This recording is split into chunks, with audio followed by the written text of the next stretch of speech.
어둠이 거칠 날이 온다. 어둠이 거칠 날이 온다라는 제목으로 오늘 말씀을 나누도록 하겠습니다. 오늘 설교의 제목은 어둠이 거칠 날이 온다입니다. 이경도 시인의 엄마 걱정이란 시가 있습니다. 이 시의 내용은 이렇습니다. 열무 30단을 이고 시장에 간 우리 엄마 안 오시네. 해는 시든 지 오래. 나는 찬밥처럼 방에 담겨 아무리 천천히 숙제를 해도 엄마 안 오시네. 배추잎 같은 발소리 타박타박 안 들리네. 어둡고 무서워 금간창 틈으로 고요히 빗소리 빈방에 혼자 엎드려 훌쩍거리던 아주 먼 옛날 지금도 내 눈시울을 뜨겁게 하는 그 시절 내 유년의 윗목. 자, 시는 이렇습니다. 자, 길지 않은 시이지만 이 시 속에는 두 사람이 등장합니다. 일하러 나간 엄마와 그 엄마를 기다리는 아이입니다. 제가 젊어서 처음 이 시를 접했을 때는 비 오는 날 저녁 집에 혼자 남겨진 아이의 모습이 보였습니다. 시의 내용처럼 아무리 숙제를 천천히 해도 귀를 기울여도 엄마는 오지 않습니다. 금이 간 창틈 사이로 들려오는 빗소리, 또 어둠 속에서 훌쩍거리던 아이가 불쌍하게만 느껴졌습니다. 그런데 나이가 들어서 다시 이 시를 읽어보니까 밖에 있는 엄마도 보이기 시작했습니다. 이 시의 첫 줄은 이렇게 말합니다. 열무 30단을 이고 시장에 간 우리 엄마라는 말로 시작하고 있습니다. 열무 한 단은 대략 1.5에서 2.5kg 정도 된다고 합니다. 중간값으로 계산해도 30단이면 약 60kg 정도의 무게입니다. 성인 남성도 혼자 들기는 쉽지 않은 버거운 무게입니다.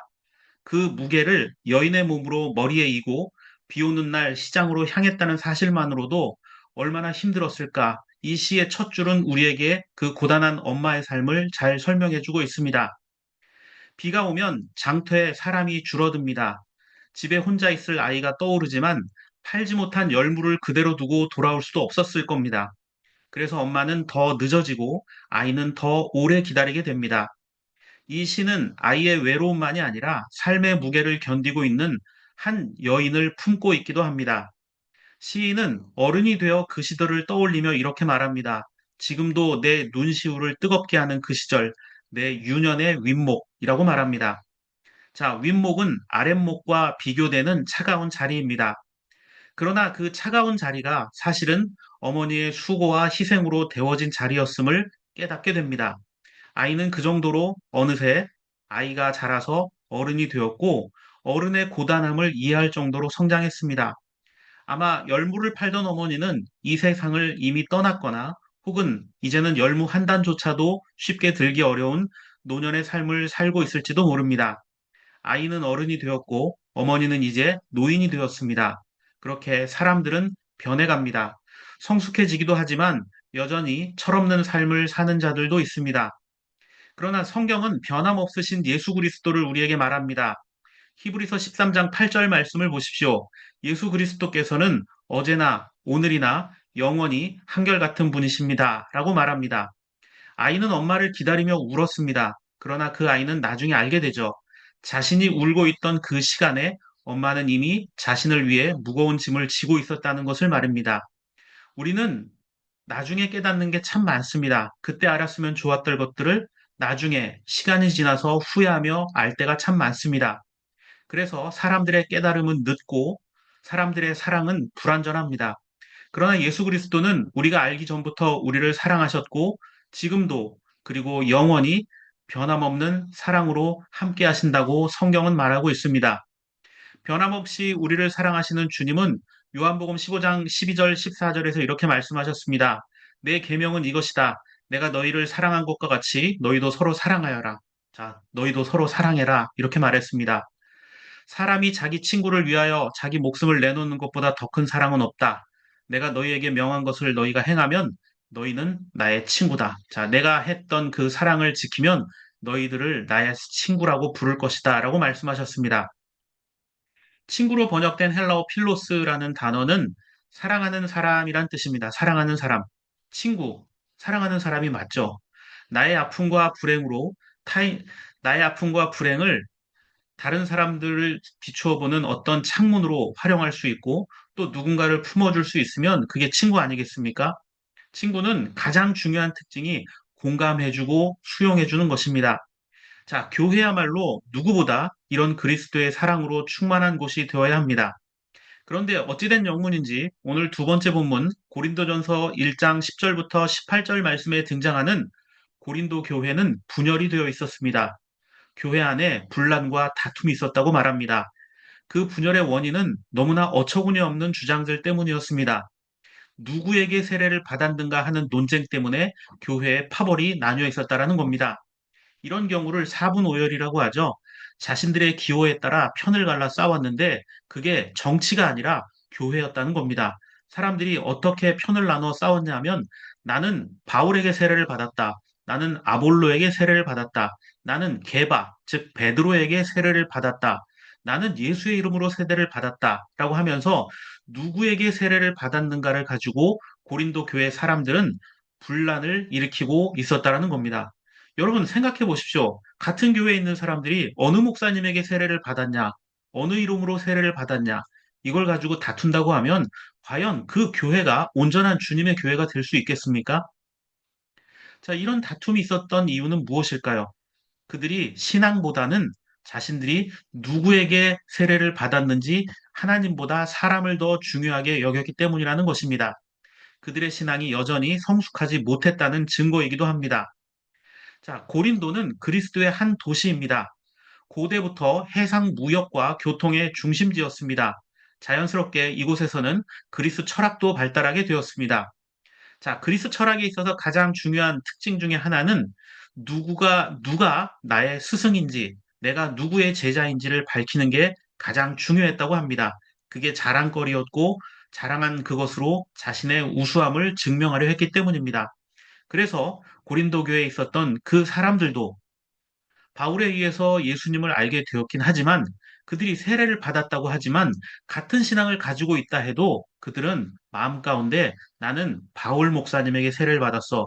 나는 아볼로 목사님에게, 나는 베드로 사도에게 이런 누구에게 세례를 받았는가에 따라서 내가 더 진짜 세례를 받은 사람이다. 내가 더 좋은 신앙인이다라는 걸 자랑하려 했다는 겁니다. 이게 얼마나 허무맹랑한 짓입니까? 자, 바울이나 아볼로나 베드로 같은 신앙을 가지고 있고 같은 하나님을 믿는다고 해도 복음을 전하는 방식이나 삶을 대하는 자세는 서로 차이가 있을 수밖에 없잖아요. 사람의 인격체가 다르기 때문에. 그런데 그 차이를 사람들이 크게 부각시킨 겁니다. 고린도 교회에서 분쟁을 일삼던 자들에게 예수의 복음, 예수의 십자가, 예수의 말씀과 삶은 그저 자신들의 주장을 합리화하는 도구들 중에 하나일 뿐이었다라는 점입니다. 그래서 13절과 15절 말씀에서 바울이 너무나 답답하니까 이런 얘기를 합니다. 그리스도께서 갈라지셨습니까? 예, 맞죠? 예수의 이름으로 세례를 받았는데 그걸 가지고 싸우고 있으니 바울이 얼마나 답답했습니까? 그래서 묻고 있습니다. 그리스도가 갈라지신 적이 있냐? 바울이 여러분을 위하여 십자가에 달리기라도 했습니까? 또 여러분이 바울의 이름으로 세례를 받았습니까?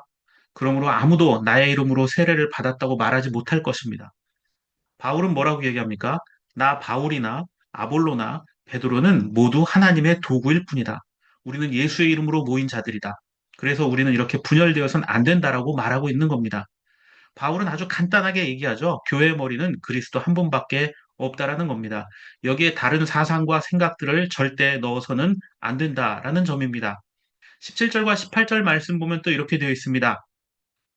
그리스도께서는 세례를 주라고 나를 보낸 것이 아니라 복음을 전하라고 보내셨습니다. 자, 세례는 내가 예수님을 믿는다는 외적 상징입니다. 표징입니다. 바울이 가장 중요하게 여기는 것은 교회는 하나님의 말씀을 전하는 곳이다라고 이야기합니다.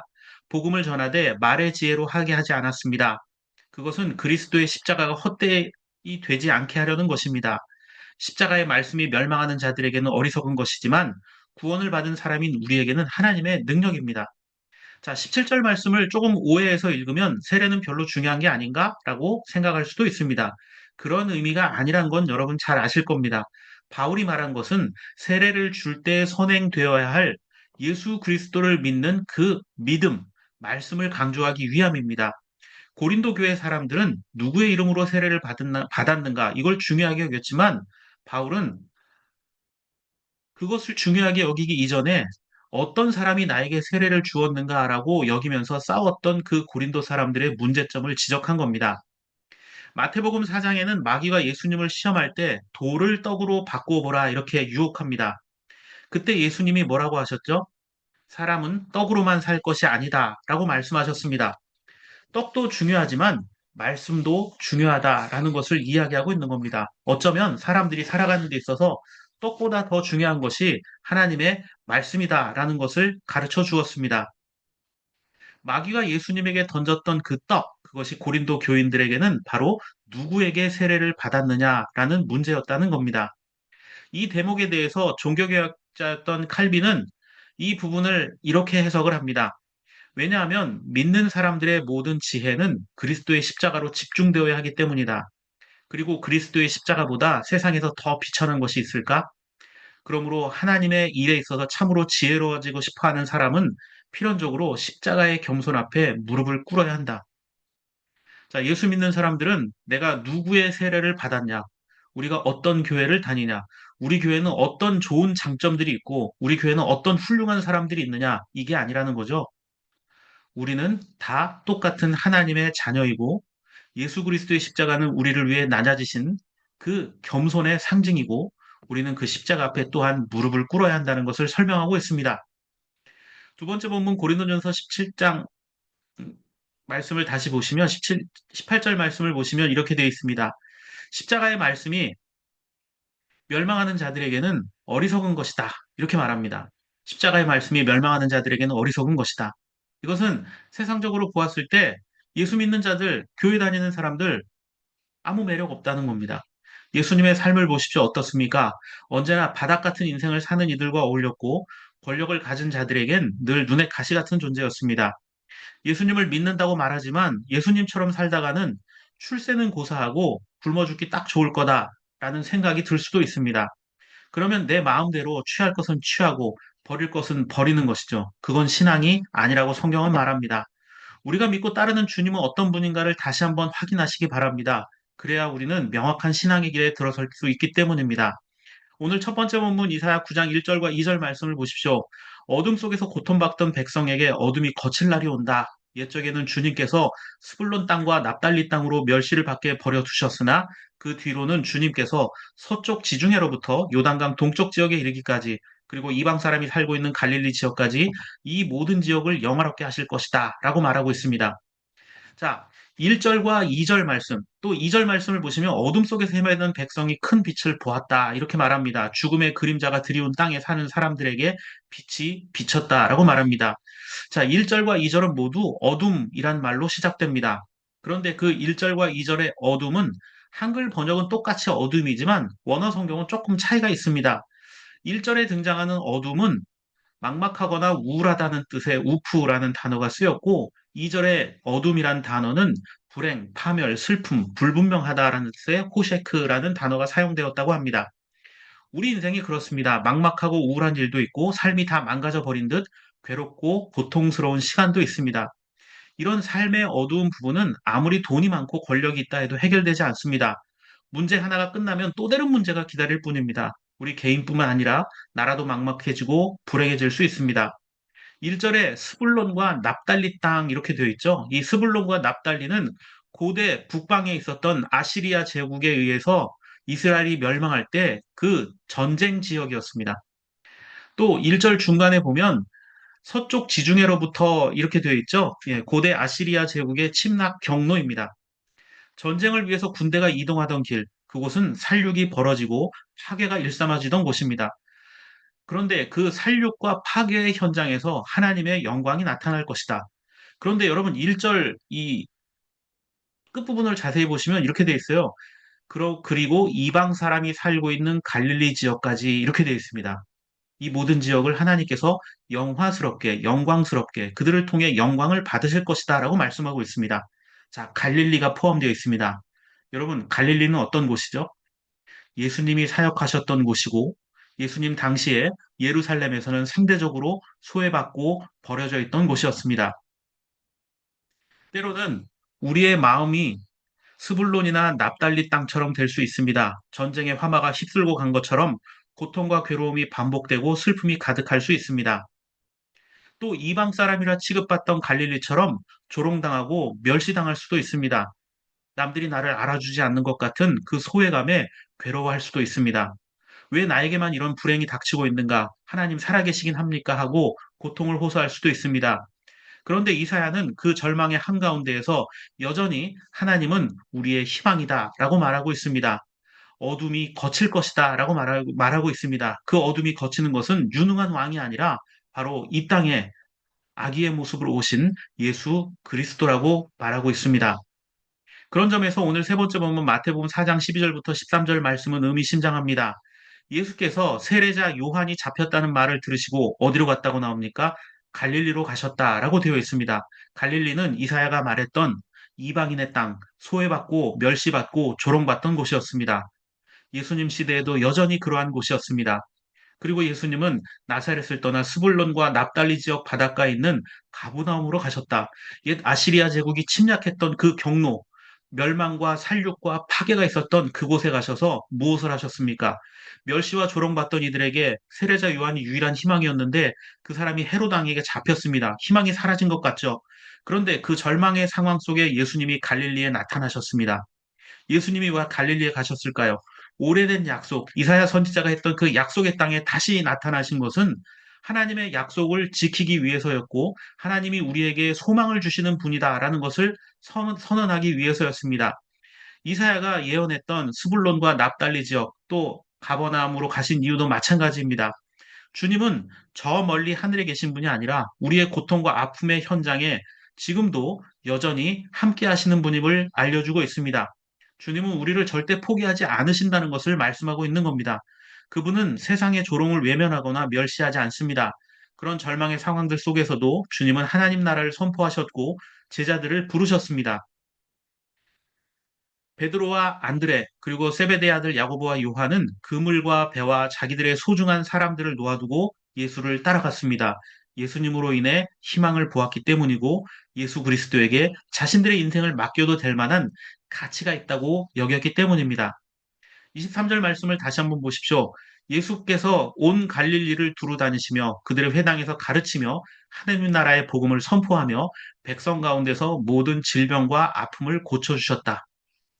이사야 때부터 예수님 때까지, 아니 어쩌면 지금까지도 우리 주변에는 여전히 치유와 회복이 필요한 아픔의 땅들이 참 많습니다. 또 아픈 사람도 많습니다. 갈릴리는 어떤 곳이었습니까?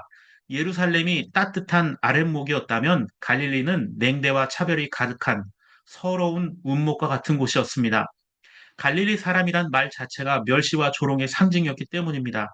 그러나 예수는 그러한 곳을 피하지 않았습니다. 구별도 차별도 없이 공생의 사역의 대부분을 갈릴리에서 보내셨습니다. 주님으로 인해 갈릴리는 더 이상 절망의 땅이 아니라 희망의 땅이 되었습니다. 갈릴리 지역에서 예수님은 30번이 넘는 성경의 기적 중에 거의 대부분의 기적들을 이 갈릴리 땅에서 행하셨습니다. 주님은 2000년 전이나 지금이나 변함없으신 분입니다. 그러므로 사람이나 물질, 내 능력을 의지하지 마십시오. 냉대와 외면의 자리, 바로 그것에서 예수 그리스도만이 우리의 소망 되어 주실 것이기 때문입니다. 혹시라도 마음 아픈 이들 때문에 괴로워하고 있다면, 염려하고 있다면, 두려워하고 있다면, 알 수 없는 미래 때문에 고민 중이시라면 여전히 우리에게 빛이 되신 그 예수 그리스도를 붙들고 나가는 저와 여러분들의 삶이 되기를 바랍니다.